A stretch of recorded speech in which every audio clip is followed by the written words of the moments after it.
A few events that are coming up this week, and then one huge event that's coming up next Sunday.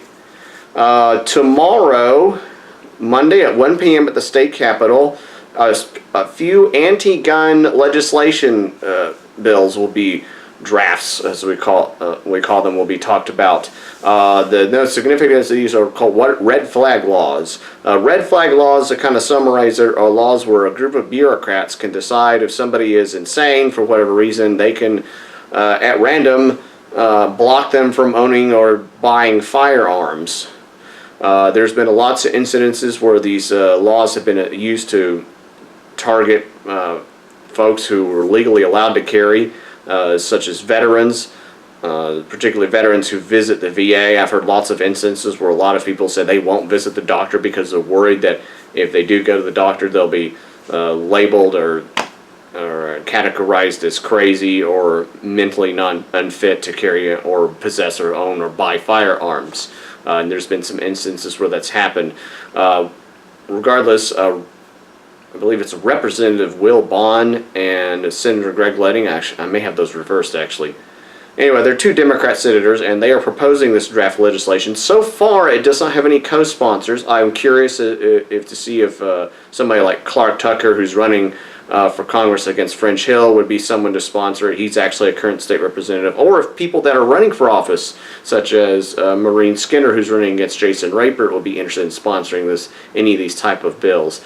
I'm told that Jan Morgan herself, the First Lady of the Second Amendment, might attend this event, so there could be some interesting speeches. Although this committee, I was also told, was scheduled in such a hurried pace that some of the committee members are not aware of it, and that the speakers that were scheduled were basically the anti-gun people. So there's a lot of shady stuff that happened just fairly recently, and so this is the first time I had to kind of sit down and talk about this. But anyway, that's happening Monday, 1 p.m. I will try to either film or live stream, and if not, I will get somebody else to do that. Try to look for it on Facebook and Twitter and see what's going on there. Tuesday and Wednesday, there are some hearings regarding teacher retirement that I will also try to live stream and film. Millions of dollars in that issue as well. There's been some problems with that recently. I actually don't know that much about that issue as much as I do about the red flag laws and some of the other anti-gun legislation, but I've been told that it's something to film and live stream. Saturday, there is a conservative picnic at MacArthur Park. I believe it's from 1 to 2. There's supposed to be some guest speakers, mainly talk about the Constitution, and there's I believe some guest speakers and some organizations that are going to be part of that. Typically, this is now campaign season, so there's going to be numerous debates,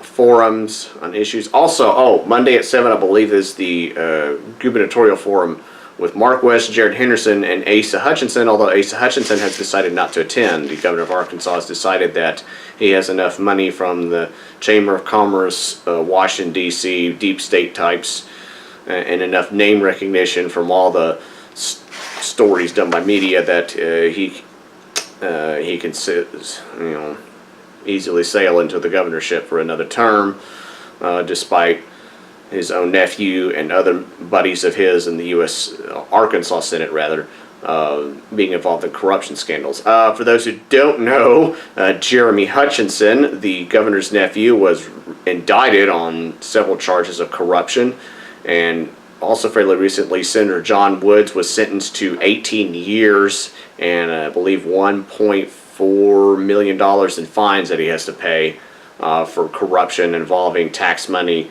general improvement funds, that sort of thing. Other people are being sentenced, and there's more people that are likely to be indicted or charged or mentioned as being involved. Big thing I want to talk about is actually what's happening next Sunday. The Arkansas Chamber of Commerce, the president of which is Randy Zook, and they had their chief lobbyist is a guy named Kenneth Mill. Also, sometimes I believe does go by Kenny, are leading an effort to remove from the ballot the Arkansas term limits ballot initiative that gathered signatures to be placed on the ballot for November. For those who don't know, in 1992, Arkansas created term limits for the state legislatures, 6 years in the House, 8 in the Senate. In, I believe, 2004, and there's a history of this on the Arkansas Term Limits website, there was an attempt by the state legislature to increase those terms. And I believe it was what they are now, which is 8 and 10. That effort was soundly rejected by the people of Arkansas. In 2016, Senator John Woods, that same senator, along with Warwick Sabin, a Democrat at the time, he's still a Democrat, I believe he's a senator, Warwick Sabin, who is now running for mayor of Little Rock, crafted Issue 3, along with guidance from the Chamber of Commerce and other deep state swamp capital type, crony capitalist type groups. Issue 3, which is so-called ethics reform. Now, there are a lot of bad things in the so-called ethics reform bill. You're not allowed to buy lunch for an individual, but you can buy lunch for an entire committee. There was a committee that was chosen by the legislature that decides whether or not the legislature can get raises. And of course, they always grant them raises. Lots of other stuff that were supposed reforms that actually was rife with corruption. And part of that, on page 16 of this ridiculously overpacked and unconstitutional issue, was an increase in term limits, similar to the one that was in 2004. And they managed to sneak in extra time for the state legislature under Issue 3. It was a straight up absolute lie to the people of Arkansas. Well, there have been efforts to gather signatures to put on the ballot a chance to restore term limits back to their original amount. There was one effort that failed, but the effort that was to put on the 2018 ballot actually succeeded overwhelmingly. We needed to round up to 89,000 signatures, and then we actually needed a little more than that, just because we knew some were going to be thrown out. We actually ended up getting 135, and the state legislature, I believe, threw out all a few thousand. We ended up with about 129,000 left. Unfortunately, the Arkansas State Chamber of Commerce, after hosting a few speaking events talking about term limits, realizing that people were overwhelmingly supporting term limits, probably even more so than they did last time, are now attempting to use the court judicial activism in the courts to get rid of term limits. Yours truly and others have been notified that there will be some legal proceedings involved in this, and a possible court date. Some people are going scheduled for court. Forget this, Sunday at 9 a.m. Actually, next Sunday, the 16th. 9 a.m. That's right. Apparently, nothing is sacred to the Chamber of Commerce when they want their way. So I and some other folks who have spent lots of time and effort spending time away from family and friends to gather signatures to put on the ballot the chance to restore term limits back to its original state are going to have to skip church on Sunday and go to court. The fact that it's on any day is disgusting, and the fact that this is really just legislative bullying from a group that uses its money to push for things like these special election tax increases all across the state. And of course they lobbied and spoke against special election reform in the last session. I believe that Randy Zook is largely responsible for the Sturch Lurch, that deceptive way where the special election reform was defeated by one vote in the Arkansas House. And of course the Chamber of Commerce on a national level has been involved in things like continuing the illegal immigration, the attempts for many types of amnesty. There's a foreign banking system that I have a cartoon of, and I can't remember the name of it, that they pushed for. And there's all kinds of crap that the Chamber of Commerce has done that really, because of their money and their influence on both the Democrat and Republican parties, they're really the money behind the two-party system that is ruining this nation. in a way, they're worse than the ACLU or some of these other leftist organizations, because their money and influence is what allows a lot of these leftist programs, like funding of Planned Parenthood and all these other things, to end up continuing, because they buy out legislators in the state and national level. And ironically, it's mainly because of their money that a lot of our conservative legislators are lost, and about the only way we're going to have a chance to get conservative legislators who actually want to reduce the size and scope of government, conservative Republicans or libertarians. I have yet to find a Democrat since D.C. Morrison ran a few years back who really want to reduce the size and stuff of government. But if there is one, they're going to have a much harder time because of the Chamber of Commerce. And about the only way we have a chance in putting folks that will reduce the size and scope of government into office is to term limits. I know that a lot of good conservative folks like Linda Collins Smith and Alan Clark are spoken against the term limits, because they need to have some time to do some of the items that they're doing. But the reality is for every one good legislature, there's at least 3 or 4 bad ones. Charlie Collins has been there for a while, and he did a good job in pushing campus carry, but Senator Dismayne came out there, who's also been there for a while, with the enhanced carry nonsense that they used to sabotage that very bill.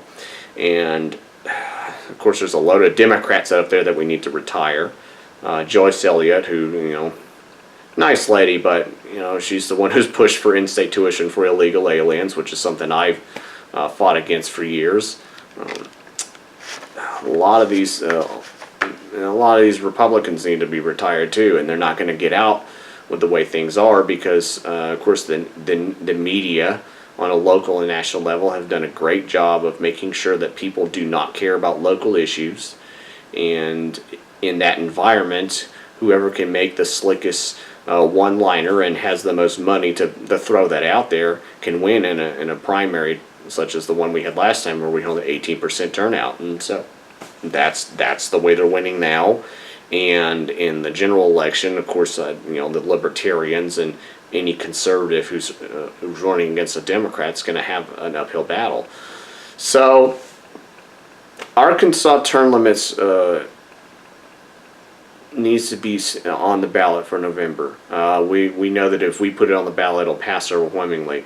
What I want people to do is to really spread the word about some of the cowardly acts done by especially the Chamber of Commerce and this other coalition that they've created that are using judicial activism to fight against an idea that would help the state of Arkansas. And it's something that the people want.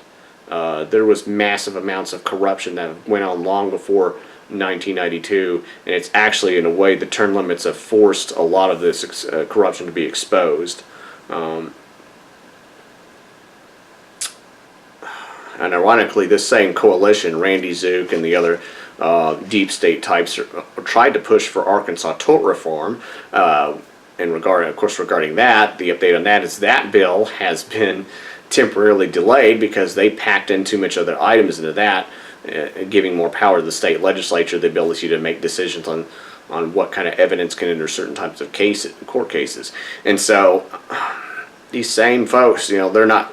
The thing they're advocating for is actually unlawful, apparently, and then the thing that the people want, they're trying to sue to get off. So I mean, Randy Zook, when it comes to trying to make Arkansas a more conservative state, especially on the issue of taxes and spending, as well as gun rights, school choice, a lot of things, Randy Zook's pretty much your biggest enemy. And it's mainly not because he has any good ideas, he just has lots of money from different organizations and companies, some of which may be decent companies, but this Chamber of Commerce, it's almost like these unions where a lot of these, blue-collar worker guys they're pro-gun, they're pro-life, but they are having to donate money to these big union bosses that are, taking those rights away. And, the Chamber of Commerce is really becoming, like I said before, an enemy to the folks that are trying to reduce the size and scope of government. So anyway, those are some events that are happening. I just kind of wanted to rant about that. If you don't remember anything else, I don't know if I want to get something together. There's so many rallies and events happening on, especially on Saturday and Sunday, that it's going to be kind of difficult to. I don't know if I want to hold a rally or not, but spread the word and let folks know some of the disgusting things the Chamber of Commerce is doing. I've seen in other issues that the media tends to not care about these things when they really should focus more on them, and less on whatever happening with Stormy Daniels or the umpteenth Trump administrator guy that they think is going to get Trump fired or impeached or whatever. It's just kind of exhausting. Anyway, had a long night. I'll upload this. Like, share, and comment on this. Subscribe to YouTube channel, Keep Arkansas Legal. YouTube, Keep Arkansas Legal. Gab, Keep Arkansas Legal. I'm on Twitter, Kenny_NLR. And Kenneth Wallace on Facebook. Where I'll occasionally live stream events. That's about it. I'm done.